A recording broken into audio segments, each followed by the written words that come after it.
रुद्रप्रयाग में के बारे में मेरे को सूचना मिली थी कि वहाँ 6-7 गांव में कुछ ऐसे बोर्ड लगाए गए हैं और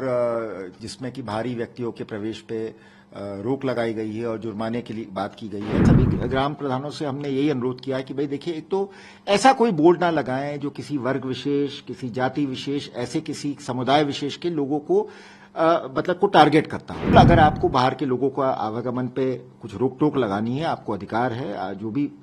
पंचायत एक्ट में जो भी पंचायत के अधिकार है उसके हिसाब से कार्रवाई करें। हम बिल्कुल उनकी भावनाओं का सम्मान करते हुए कोशिश करेंगे कि उन गांवों में बाहर के संदिग्ध व्यक्ति ना आए और किसी भी प्रकार से वहां अपराध की घटना या नाबालिग लड़कियों के साथ या वहां की महिलाओं के साथ छेड़छाड़ या अपहरण की घटना ना हो। मुझे लगता है इस ये घटना को थोड़ा सा बढ़ा चढ़ा के और इसको एक गलत स्वरूप देने की कोशिश की जा रही है। ये बात सही है कि पिछले हफ्ते जनपद रुद्रप्रयाग में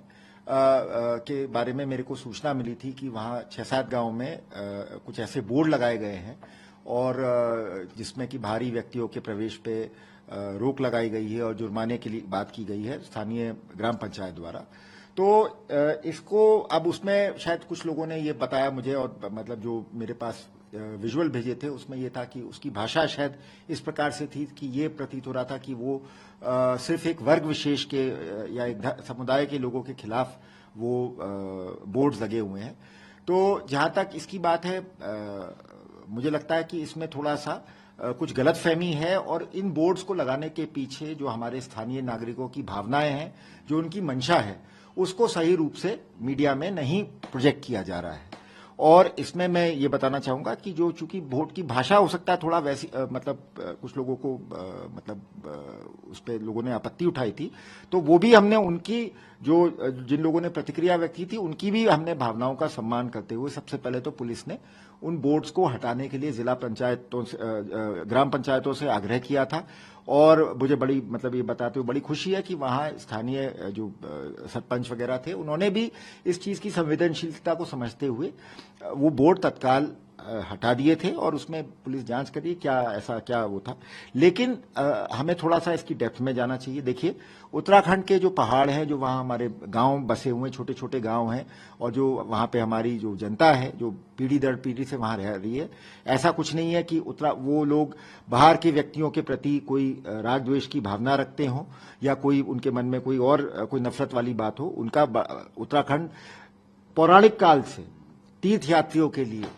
तो एक हमेशा वेलकम करता आया है। शंकराचार्य जी से लेके कहाँ से लोग आके यहाँ आध्यात्म और धार्मिक कार्यों में सैकड़ों सालों से आते रहे हैं। और इधर पिछले आज़ादी के बाद से और आज़ादी से पहले से भी मसूरी, देहरादून, रानीखेत, अल्मोड़ा, कौसानी, ये सब अंग्रेजों के टाइम से ही पर्यटन के पुराने पर्यटक स्थल रहे हैं, केंद्र रहे हैं। तो यहाँ हमेशा से बाहर के लोगों का स्वागत रहा है, कोई दिक्कत नहीं है। लेकिन साथ ही साथ हमें ये भी समझना चाहिए कि जो हमारे पर्वतीय गांव हैं, छोटे छोटे गांव हैं, वहाँ की स्थानीय जनता के मन में एक स्वाभाविक आशंका है जब बाहर से आके लोग कई प्रकार के अपराध कर जाते हैं, चोरी की घटनाएं हो जाती हैं कई बार। जहां पे पहले कभी चोरी नहीं हुई थी वहां सड़कें बनने के बाद चोरी। पहाड़ तो इस बात के लिए मशहूर था कि भाई वहां लोग घरों में ताला भी नहीं लगाते थे। लेकिन इधर हमने देखा है जब से राज्य बनने के बाद जैसे जैसे सड़कों का जाल बढ़ा है और नीचे से ऊपर जाने में लोगों को सुगम हो गया है, तो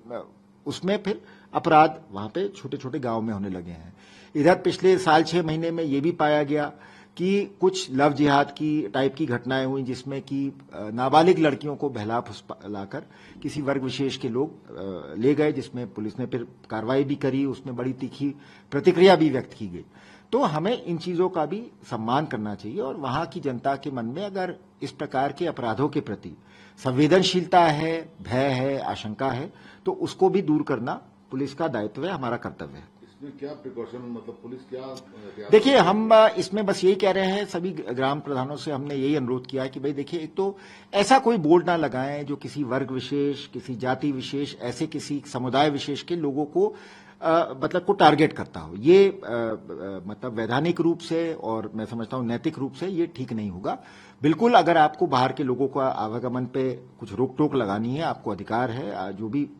पंचायत एक्ट में जो भी पंचायत के अधिकार है उसके हिसाब से कार्रवाई करें। अगर कहीं पे आवागमन पे रोक लगाने के लिए जिला प्रशासन या पुलिस से कुछ वैधानिक कार्रवाई की जरूरत है, कहीं पे 144 लगानी है, कहीं पे और कोई कार्रवाई करनी है, तो उसमें स्थानीय जिला प्रशासन और पुलिस प्रशासन का सहयोग ले। उसमें हम बिल्कुल उनकी भावनाओं का सम्मान करते हुए कोशिश करेंगे कि उन गांवों में बाहर के संदिग्ध व्यक्ति ना आए और किसी भी प्रकार से वहां अपराध की घटना या नाबालिग लड़कियों के साथ या वहां की महिलाओं के साथ छेड़छाड़ या अपहरण की घटना ना हो।